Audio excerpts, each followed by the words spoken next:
जय हिंद साथियों, आप सबको मेरा प्यार भरा नमस्कार। मैं मुकेश यादव, मैथ टारगेट से। और आज हम लोग पढ़ेंगे कक्षा 12 की मैथ एक्सरसाइज 9.4 का क्वेश्चन नंबर 20। एक बार स्टेटमेंट रीड करते हैं और फिर सॉल्व करने की कोशिश करते हैं। 20 नंबर क्वेश्चन कह रहा है, किसी बैंक में मूलधन की वृद्धि 8% वार्षिक की दर से होती है। यदि 100 रुपए 10 वर्षों में 2 गुने हो जाते हैं तो आर का मान ज्ञात कीजिए। जहां log 2 का मान हमको दे रहा है 0.6931। ये बच्चे समझेगा, अगर चेंजिंग होता है तो वो समझ लीजिए कि अवकलन कर रहा है, और चेंज हो कौन रहा है, हमारा मूलधन। यहां समझिए, अब अगर हम पढ़े ध्यान से तो कह रहा R%, या समझिए R% वार्षिक। वार्षिक क्या है, समय है। यानी हमारा जो मूलधन चेंज हो रहा है किसके रिस्पेक्ट में, टाइम के रिस्पेक्ट में। यानी ये हमारा हो जाएगा, या मान लेते चलिए, माना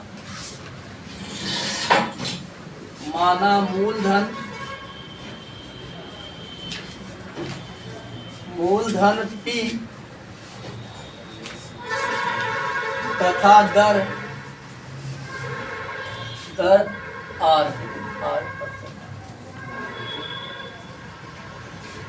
ठीक, मूलधन P तथा, यहां समझेगा हमको चेंजिंग दे रहा है, हमारा मूलधन बदल रहा है इसके रिस्पेक्ट में, टाइम के रिस्पेक्ट में। तो हो गया dP/dt। अब ये कितना चेंज हो रहा है, हमारा जो मूलधन है उसका R% चेंज हो रहा है।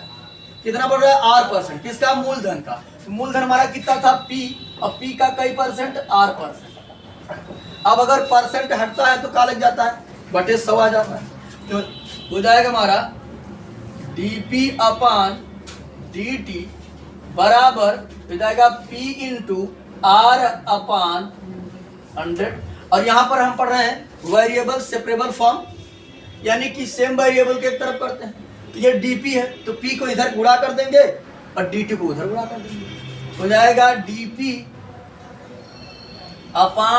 बराबर, यहां हो जाएगा R/100 dt। अब दोनों पक्षों का हम क्या कर देते हैं, समाकलन कर देते हैं। दोनों पक्षों का समाकलन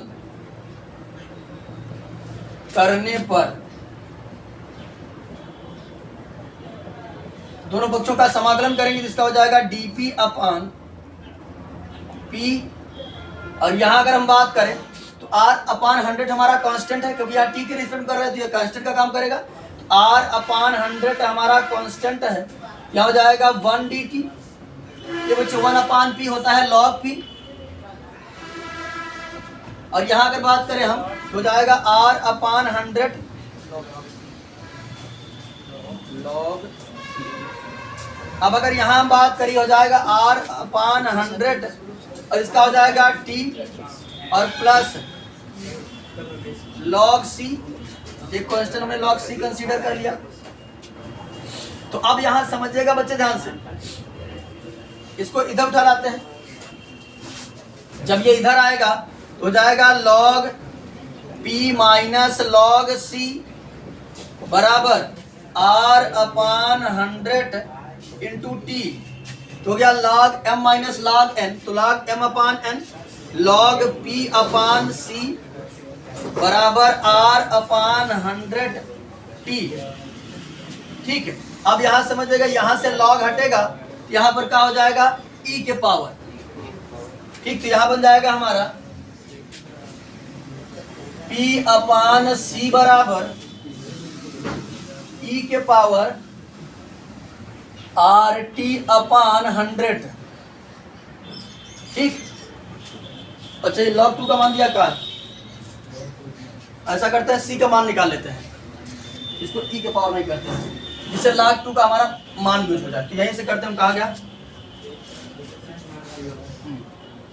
ये, यहां से हम मान निकाल लेते हैं। चलिए यहाँ तब बाद में करते हैं। यहाँ में बच्चे हमने, तो यहाँ समझिएगा हमने अवकलन समाकलन कर दिया। अब आते हैं कंडीशन पर। यदि कंडीशन की हम बात करें तो सुनिएगा ध्यान से। किसी बैंक में मूलधन की वृद्धि 8% वार्षिक की दर से होती है। यदि 100 रुपए, तो शुरुआत में रुपए हमारा कितना था, 100, यानी पी हमारा कितना था, 100, और टाइम कितना था, 0। तो कोई टाइम नहीं लगा था। तुम्हारा टी काम कर गया 0 और पी कितना हो गया 100।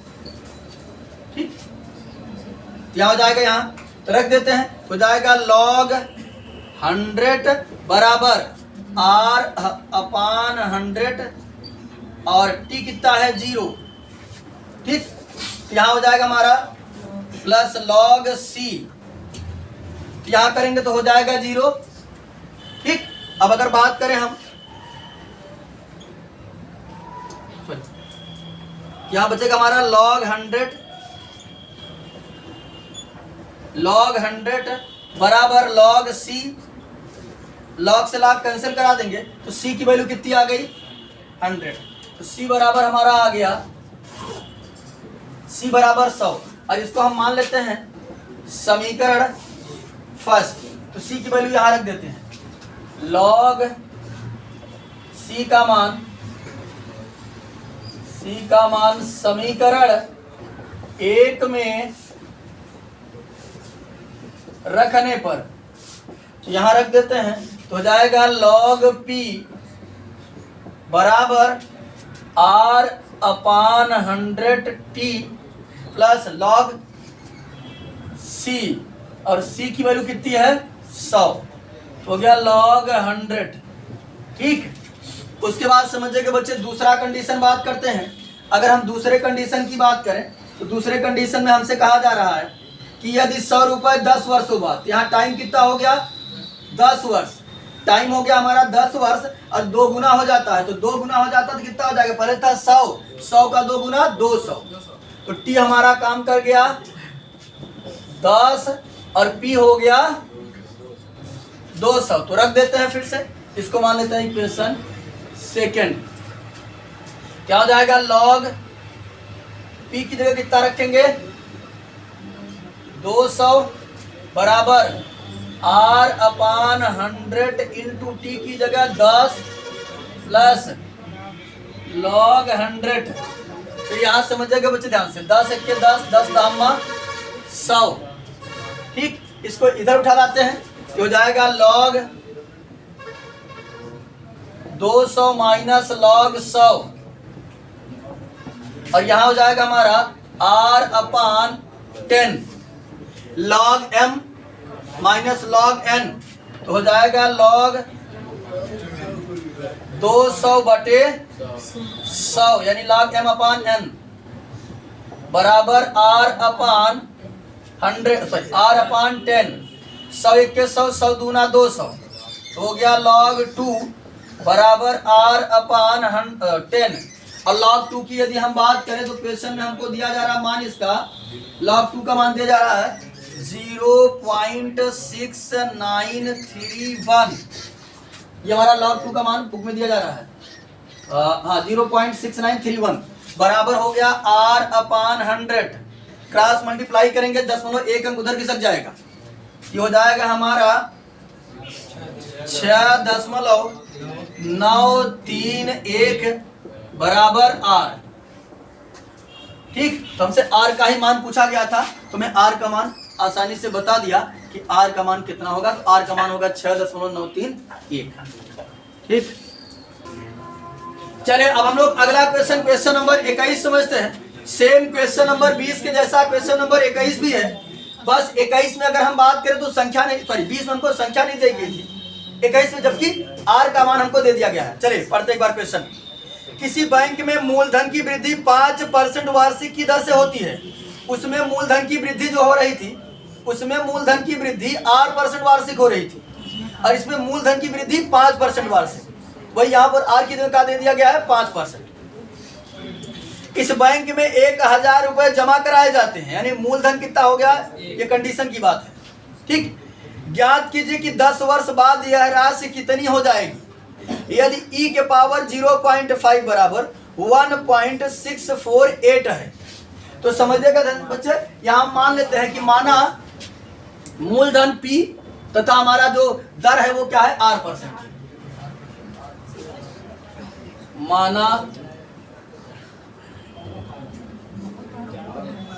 मूलधन, ये मूल लिखे बच्चे, माना मूलधन P तथा दर R%। 5% खुद ही दे रहा है, R बराबर 5% दे रहा है खुद, दर 5%। इसमें मानने की आवश्यकता नहीं। यहाँ समझिएगा बच्चे ध्यान से, यहाँ पर बढ़ कौन रहा है, चेंज कौन हो रहा है, मूलधन। तो किसके सापेक्ष, वार्षिक करा। देखिए 5% वार्षिक, यानी ये हमारा जो पैसा है वो टाइम के रिस्पेक्ट में बढ़ रहा है, तो हो जाएगा dp अपन dt। और ये 5% बढ़ रहा है, लेकिन किसका बढ़ रहा है, मूलधन का। तो p का 5%, p का 5%। अब परसेंट हटता है तो बटे में आ जाता है 100, तो हो जाएगा dp अपान dt बराबर p गुणते 5/100। ठीक, तो dp अपान dt बराबर हो जाएगा 5/100p। ठीक, काटना चाहे तो काट दें, रहने दीजिए, ये आसान रहेगा। थोड़ा सा भाग वो कहीं करना पड़ेगा तो आसानी से भाग कर देंगे। तो चलिए यहाँ समझिएगा, हम पढ़ रहे हैं वेरिएबल सेपरेबल फॉर्म। p को हम इधर ला देते हैं, d को उधर, dt को उधर लेके चले जाते हैं, क्रॉस मल्टीप्लाई करेंगे, यानी p हमारा इधर आ जाएगा, dp अपान p बराबर 5/100 dt। दोनों पक्षों का क्या करेंगे, समाकलन कर देंगे।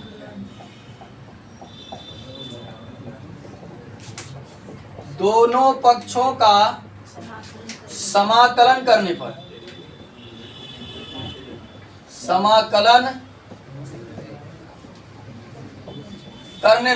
तो दोनों पक्षों का हम समाकलन कर देंगे। इसका हो जाएगा, यहाँ समझिएगा, dp अपान p, और यहाँ हो जाएगा 5/100 हमारा कांस्टेंट है, बाहर हो जाएगा, यहाँ हो जाएगा 1 dt, 1/p log p हो जाएगा। और इसकी बात यदि हम करें, ये हमारा हो जाएगा 5/100 लॉग नहीं, केवल t प्लस एक कांस्टेंट लॉग c। अब यहां समझिएगा, अब हम आ जाते हैं कंडीशन पर।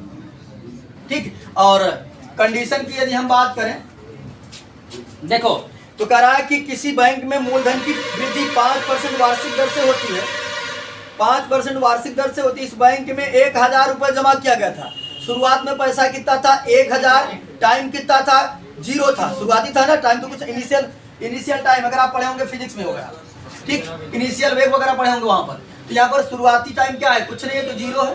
तो टी हमारा क्या लिखेंगे, जब टी हमारा कितना हो जाएगा, टी बराबर 0, और उस समय पी कितना था, 1000 रख देते हैं, तो हो जाएगा लॉग पी की जगह 1000 बराबर 5/100, टी की जगह 0 प्लस लॉग सी। ठीक, यहां समझिए, ये तो हो जाएगा 0, हो जाएगा कितना हमारा,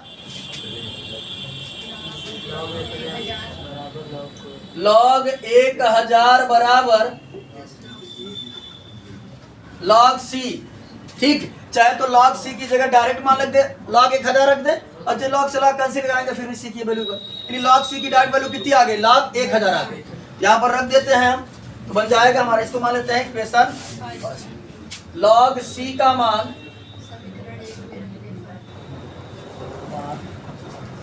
समीकरण 1 में रखने पर, तो रख देते हैं, क्या हो जाएगा, लॉग पी बराबर 5/100 टी प्लस लॉग सी की वैल्यू कितनी है, लॉग 1000, लॉग 1000। चलिए, यहां से हमने सी को रिप्लेस कर दिया, अभी हमको टी को भी रिप्लेस करना है। फिर दूसरे कंडीशन पर आते हैं, दोबारा बोला गया जब कह रहा है कि इस बैंक में रुपए 1000 जमा कराए जाते हैं, ज्ञात कीजिए कि 10 वर्ष बाद यह राशि कितनी हो जाएगी, यानी 10 वर्ष बाद मूलधन कितना होगा हमको नहीं पता है, टाइम कितना दे रहा है, 10 वर्ष, पी नहीं पता है, तो यानी हमको टी दे रहा है, टी बराबर 10 वर्ष, और पी हमको क्या करना है, फाइंड करना है। तो यहां समझिए हो गया log p, यहां हो गया 5/100 इंटू 10 प्लस log 1000। फिर ध्यान से समझिएगा बच्चे, 10 के 10, 10 10 100, ठीक। इसको भाग करेंगे तो क्या बनेगा 0.5 log p, यह हो जाएगा 0.5 प्लस log 1000।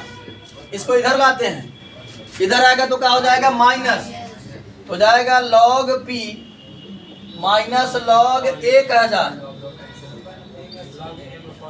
बराबर 0.5, जो जाएगा log m minus log n, हो जाएगा log m अपान n log p अपान 1000 बराबर हो जाएगा 0.5। यहां से यदि log हटेगा तो वहां हो जाएगा e के पावर, हो जाएगा p बटे 1000 बराबर e के पावर 0.5। अब अगर हम बात करें क्वेश्चन में, क्वेश्चन में e के पावर 0.5 की हमको वैल्यू दे रहा है, कितना दे रहा है 1 दशमलव, यहाँ हो जाएगा p बटे 1000 बराबर 1.648। इसका इधर मल्टीप्लाई कर देंगे, इसका जब इधर मल्टीप्लाई करेंगे बच्चे तो ये बन जाएगा हमारा p बराबर 1.648 गुणते 1000, ठीक। तो हो जाएगा p बराबर 1648 रुपए। 10 वर्ष बाद वो जो धन होगा 1648 रुपए हो जाएगा। और ये हमारा क्वेश्चन नंबर 21 भी कंप्लीट होता है। अब हम लोग अगला क्वेश्चन, क्वेश्चन नंबर 22 समझते हैं। ये बच्चे यदि हम 22 नंबर क्वेश्चन की बात करें, करा किसी जीवाणु समूह में जीवाणुओं की संख्या कितना थी 1 लाख थी, ठीक। किसी जीवाणु समूह में जीवाणुओं की संख्या 1 लाख है। 2 घंटे में इनकी संख्या 10% की वृद्धि होती है। 2 घंटे बाद ये क्या होते हैं, बढ़ जाते हैं। कितना बढ़ जाते हैं 10%। कितने घंटों में जीवाणुओं की संख्या 2 लाख हो जाएगी यदि जीवाणुओं की वृद्धि की दर उनके उपस्थित संख्या के समानुपाती है। यानी ये जीवाणु जो बढ़ रहे हैं जितना उनका है उसी के प्रोपोर्शनल है। अगर आप फिजिक्स में पढ़े होंगे तो डायरेक्ट प्रोपोर्शनल है, ठीक। तो डायरेक्ट प्रोपोर्शनल है तो डायरेक्ट बराबर कर वो कांस्टेंट लगाते हैं, ठीक। और फिर कांस्टेंट की प्रोपोर्शनल हटता है तो कांस्टेंट आ जाता है। अगर वो कहा होता व्युत्क्रमित तो हो जाता 1 अपान करके होता। तो ये डायरेक्ट प्रोपोर्शनल है, हाँ। यानी अगर ये बढ़ेगा तो वो भी बढ़ेगा, समानुपाती, ठीक। यदि जीवाणुओं की वृद्धि की दर उनके उपस्थित संख्या के समानुपाती है। तो चलिए यहाँ बच्चे समझिएगा, हमको शुरुआत में जीवाणु यदि बात करें तो हमारे इस क्वेश्चन के अनुसार नहीं पता तो हम क्या काम करेंगे, मान लेंगे। माना जीवाणुओं की संख्या, माना किसी क्षण, माना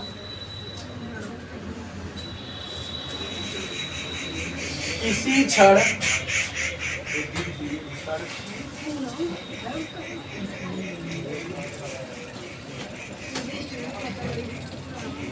जीवाणुओं की संख्या y है।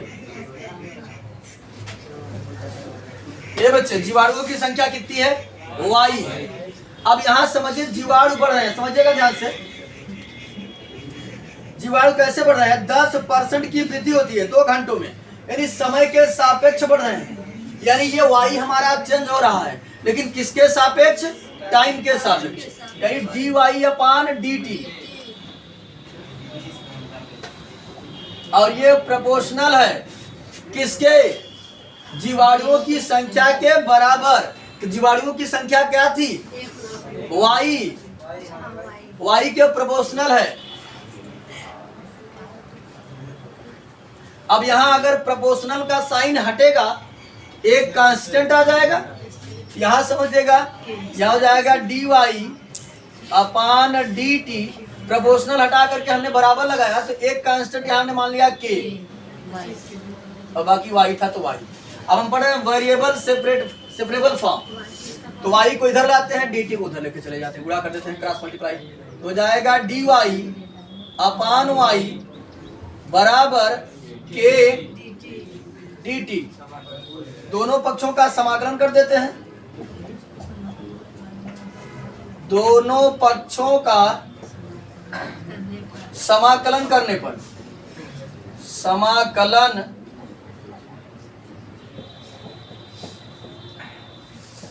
करने पर इंटीग्रेशन dy अपान y बराबर इंटीग्रेशन k dt। तो k कांस्टेंट है, बाहर हो जाएगा, dt का t के रिस्पेक्ट हो जाएगा 1, ये हो जाएगा log y 1 का t के रिस्पेक्ट में t हो जाएगा।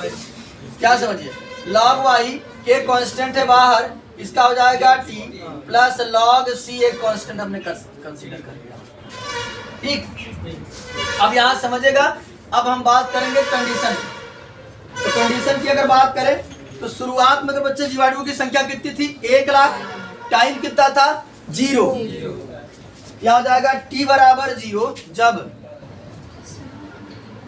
जब t बराबर 0 तो y बराबर कितना था 1 लाख। t बराबर सॉरी y बराबर था 1 लाख।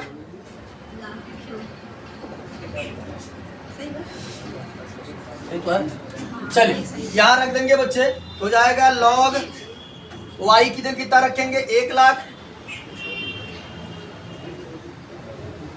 फिर बराबर k और t की जगह 0 प्लस log c। तो log c की वैल्यू कितनी बन गई, क्या हो जाएगा 0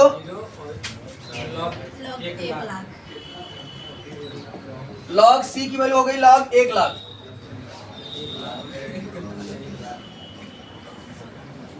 चलिए तो यहां पर हम क्या काम करेंगे, इसको मान लेते हैं इक्वेशन फर्स्ट, c की वैल्यू कहां रख देते हैं समीकरण 1 में, log c का मान, log c का मान समीकरण 1 में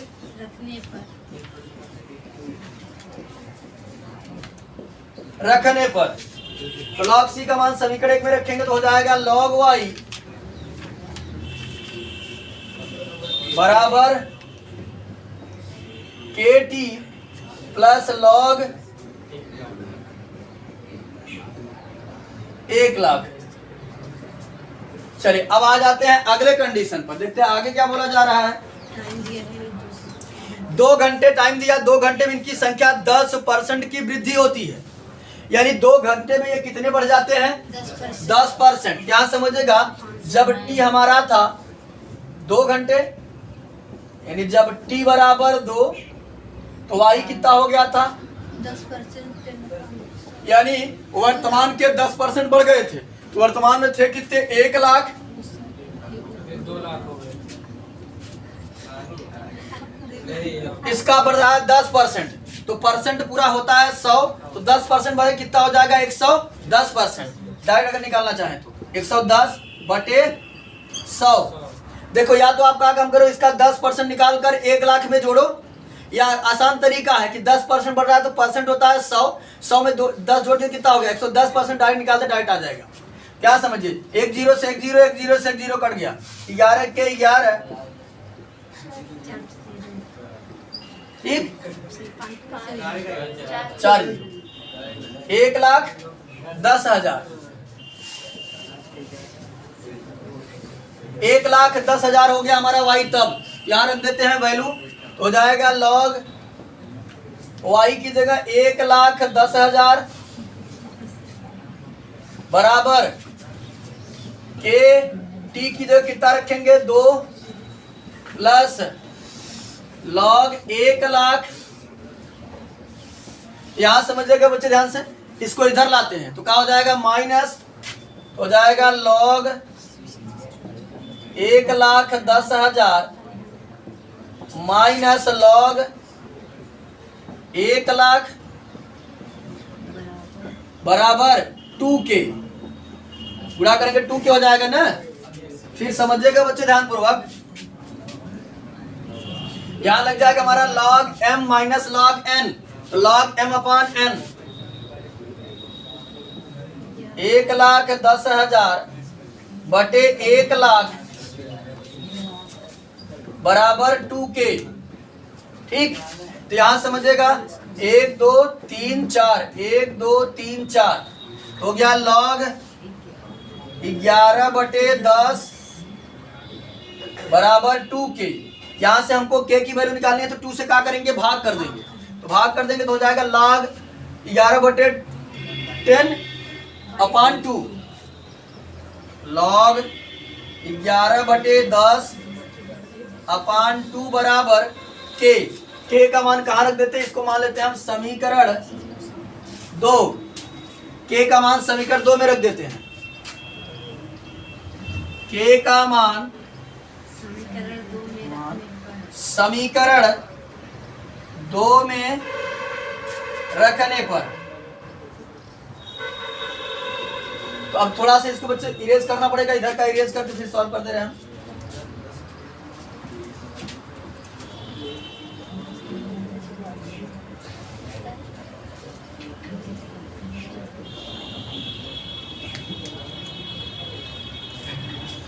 तो यहां समझे रख देते हैं हम, कहा गया पूरा, तो हो गया log y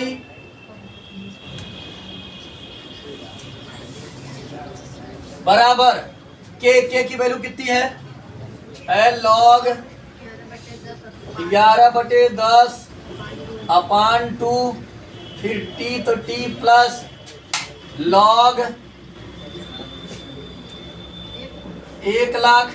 अब यहां समझेगा, कह रहा कि ये बता दीजिए कि कितने घंटे बाद ये जो है वो 2 लाख हो जाएगा। तो 2 लाख हो कौन रहा है, जीवाणुओं की संख्या यानी कि y, और टी हमसे पूछा जा रहा है, तो टी हमको क्या करना है, फाइंड आउट करना है, और बाकी y की वैल्यू कितनी दे रही है, y बराबर 2 लाख।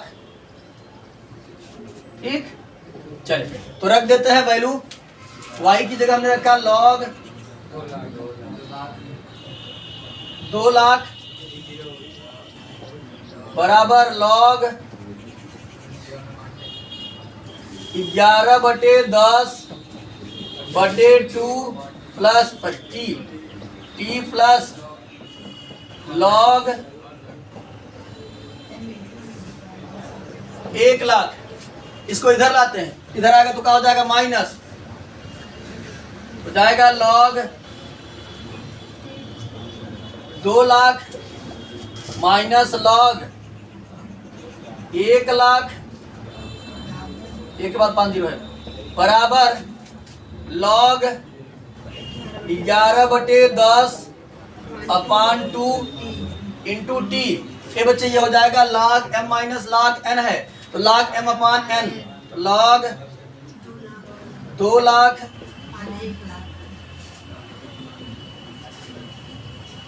बटे 1,00,000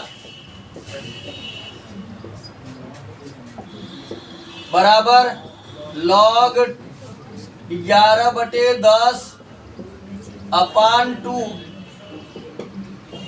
इंटू टी। ठीक, आगे समझिएगा बच्चे ध्यान पूर्वक, 1 2 3 4 5 1 2 3 4 5 कट गया, log 2 अपान 1 यानी कि log 1 ही समझो, सॉरी log 2 समझो, तो हो गया log 2 बराबर log 11 बटे 10 अपान 2 इंटू टी। हमें चाहिए टी की वैल्यू, तो क्या करेंगे, इससे भाग कर देंगे, भाग कर देंगे तो ये पलट जाएगा, जो ऊपर है वो नीचे, जो नीचे है वो ऊपर हो जाएगा, ये 2 चला जाएगा ऊपर, हो जाएगा 2 log 2 अपान log 11 बटे 10 बराबर टी, यानी कितने समय बाद जो है वो कितना हो जाएगा, 2 लाख हो जाएगा। चलिए अब हम लोग अगला क्वेश्चन नंबर 23 समझते हैं, साथ ही साथ इस एक्सरसाइज का लास्ट क्वेश्चन है। यदि हम बात करें बच्चे तो कहा जा रहा है कि अवकल समीकरण dy अपान dx बराबर e के पावर x प्लस y का व्यापक हल है। तो कल हमने आपको बताया था कि व्यापक हल क्या होता है और विशिष्ट हल क्या होता है। ठीक, तो व्यापक हल में यदि बात करें तो कांस्टेंट होता है, लेकिन विशिष्ट हल में कांस्टेंट नहीं होता है। तो चलिए समझिएगा बच्चे ध्यान से। और हम पढ़ रहे हैं वेरिएबल सेपरेबल फॉर्म, यानी x जो है वो x dx के साथ होना चाहिए, y जो है वो dy के साथ होना चाहिए। इसको मैं ऐसे लिख सकता हूं, dy अपान dx बराबर e के पावर x इंटू e के पावर y।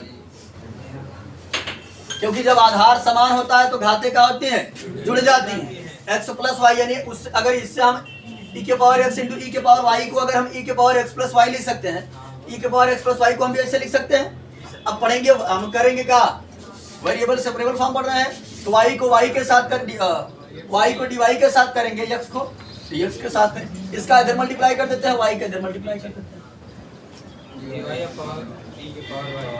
अपान e के पावर y बराबर e के पावर x dx। इसको ऊपर ले जाते हैं तो माइनस हो जाएगा, e के पावर माइनस y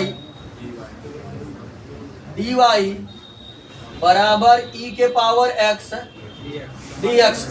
दोनों पक्षों का समाकलन कर देते हैं,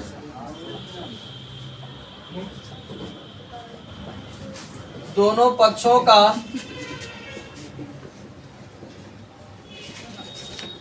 समाकलन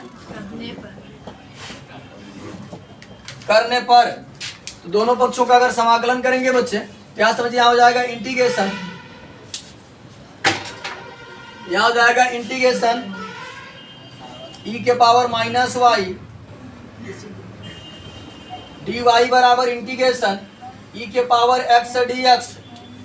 ठीक, तो यहां समझिएगा बच्चे ध्यान से, e के पावर y का समाकलन e के पावर y ही होता है, तो जाएगा e के पावर माइनस y, हाँ क्या लाग लेंगे, e के पावर x का e के पावर x होता है ना, e के पावर माइनस y का e के पावर माइनस y हो गया, और जब माइनस y का करेंगे तो माइनस 1 हो जाएगा।